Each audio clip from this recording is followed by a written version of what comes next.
ಅಂತ ಅಂದಾಗ ನಮ್ಮ ಇಂಡಿಯನ್ಸ್ಗೆ ಭಾರಿ ಕನ್ಫ್ಯೂಷನ್. ಇಲ್ಲಿ ಯುದ್ಧದಿಂದ ಏನೇ ಎಫೆಕ್ಟ್ ಆದ್ರೂ ಇಂಡಿಯಾದಲ್ಲಿ ನಮ್ಮ ಸರ್ಕಾರವನ್ನ ಇಲ್ಲಿ ದೂಷಿಸ್ಕೊಳ್ತಾರೆ, ಅವರೇ ಬೈಕೊಳ್ತಾರೆ. ಬಟ್ ಅದನ್ನು ಹೊರತುಪಡಿಸಿ ನಿಜವಾಗ್ಲೂ ನಮ್ಮ ಭಾರತ ದೇಶದಲ್ಲಿ ಯಾರಿಗೆ ಸಪೋರ್ಟ್ ಮಾಡ್ಬೇಕು? ಇಸ್ರೇಲ್ಗೆ ಸಪೋರ್ಟ್ ಮಾಡ್ಬೇಕಾ, ಇರಾನ್ಗೆ ಸಪೋರ್ಟ್ ಮಾಡ್ಬೇಕಾ, ಅಥವಾ ಇಬ್ರಿಗೂ ಸಪೋರ್ಟ್ ಮಾಡೋದು ಬೇಡವಾ, ಹೇಗೆ ಅಂತ? ಓಕೆ, ತುಂಬ ಜನಕ್ಕೆ ಕನ್ಫ್ಯೂಷನ್, ನಾವು ಇಸ್ರೇಲಿಗೆ ಸಪೋರ್ಟ್ ಮಾಡಬೇಕಾ ಅಥವಾ ಇರಾನಿಗೆ ಸಪೋರ್ಟ್ ಮಾಡಬೇಕಾ ಅಂತ. ಒಂದು ಹೇಳ್ತೀನಿ, ಇವಾಗ ಪಾಕಿಸ್ತಾನವ್ರು ಏನಾದರೂ ನಮ್ಮ ಮೇಲೆ ನ್ಯೂಕ್ಲಿಯರ್ ಬಾಂಬ್ ಹಾಕಿದ್ರು ಅಂತ ಅನ್ಕೊಳ್ಳಿ, ವಿತಿನ್ 10 ಮಿನಿಟ್ಸ್ ಒಳಗಡೆ ಪಾಕಿಸ್ತಾನ ಮೇಲೆ 2 ದೇಶದವ್ರು ನ್ಯೂಕ್ಲಿಯರ್ ಬಾಂಬ್ ಹಾಕ್ತಾರೆ.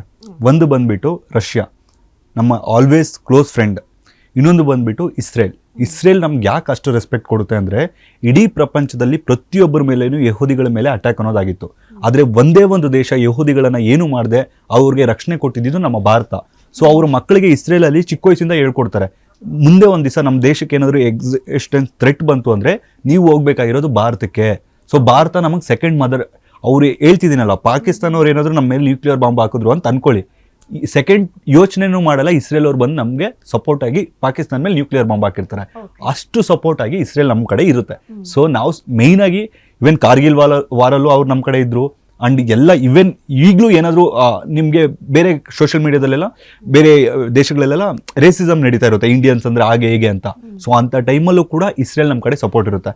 ಲಾಸ್ಟ್ ಟೈಮ್ ಮಾಲ್ಡೀವ್ಸ್ ಆಯಿತು, ಅವಾಗ ಇಸ್ರೇಲ್ ನಮ್ಮ ಕಡೆ ಇತ್ತು. ಏನೇ ಇದಾಗ್ಲಿ ನಮ್ಗೊಂದು ಬೆಸ್ಟ್ ಫ್ರೆಂಡ್ಸ್ ಅಂತ ತಗೊಂಡ್ರೆ ಒಂದು ಬಂದ್ಬಿಟ್ಟು ರಷ್ಯಾ ಬಂದ್ಬಿಟ್ಟು ನಮ್ಗೆ ಅಣ್ಣನ ಥರ, ಅವ್ರನ್ನ ಇದು ಮಾಡೋಕ್ಕಾಗಲ್ಲ.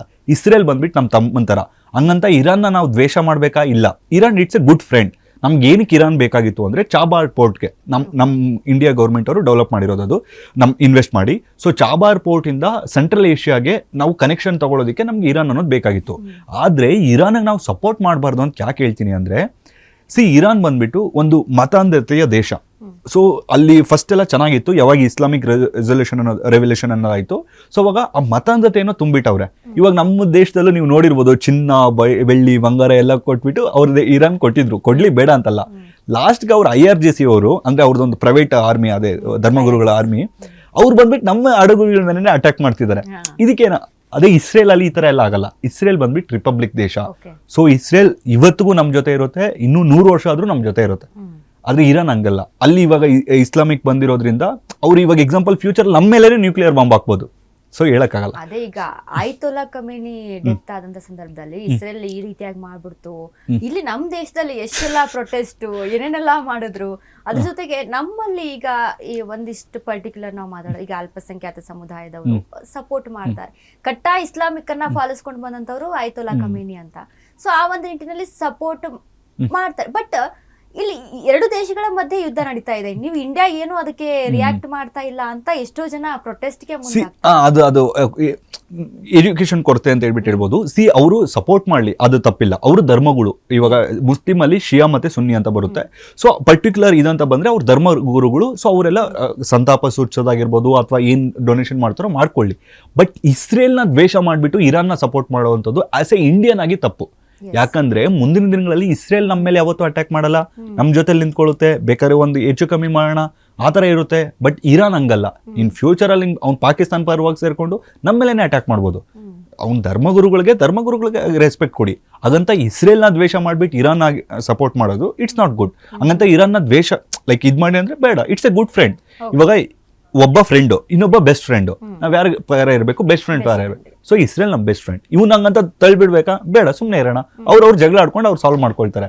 ಸೊ ಯಾರ ಪರ ನಿಲ್ಬೇಕು ಅಂದ್ರೆ ಆಲ್ವೇಸ್ ಇಸ್ರೇಲ್. ಆ ಇಸ್ರೇಲ್ಗೆ ಸ್ವತಂತ್ರ ಬರೋದಕ್ಕೆ ಮುಖ್ಯ ಕಾರಣ ನಮ್ಮ ಭಾರತೀಯರೇ. ರಾಜಸ್ಥಾನ್ ರಾಜ್ಯತ್ತು ಮತ್ತೆ ನಮ್ಮ ಮೈಸೂರಿನ ಯೋಧರು ಅವ್ರಿಗೆ ಒಂದು ಯುದ್ಧ ಮಾಡಿ ಗೆದ್ಕೊಟ್ಟಿರ್ತಾರೆ ಆಟೋಮನ್ ಸಾಮ್ರಾಜ್ಯದಿಂದ. ಸೊ ಅದಕ್ಕೆ ಇವಾಗ್ಲೂ ಇಸ್ರೇಲ್ ಅವ್ರು ನಮ್ಮ ದೇಶಕ್ಕೆ ಬಂದಿದ್ದಾರೆ. ಅಂದ್ರೆ ಹೈಫಾ ಪೋರ್ಟ್ ಅಂತ ಇದೆ ನಮ್ಮ ಡೆಲ್ಲಿಯಲ್ಲಿ.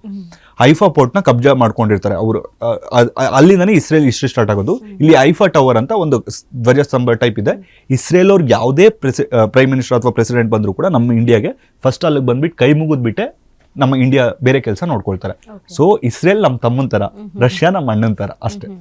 ಎಸ್, ಹಂಗಾಗಿ ಅಂದ್ರೆ ಇಲ್ಲಿ ಕನ್ಫ್ಯೂಷನ್ಸ್ ಬೇಡ. ಯುದ್ಧ ಸಪೋರ್ಟ್ ಆದ್ರೆ ಸಪೋರ್ಟ್ ಮಾಡ್ತೀನಿ ಅಂತ ಅಂದ್ರೆ ಇಸ್ರೇಲ್ ಮಾಡಿ, ಆಗ್ಲಿಲ್ವಾ ಸುಮ್ಮನೆ ಇರಿ.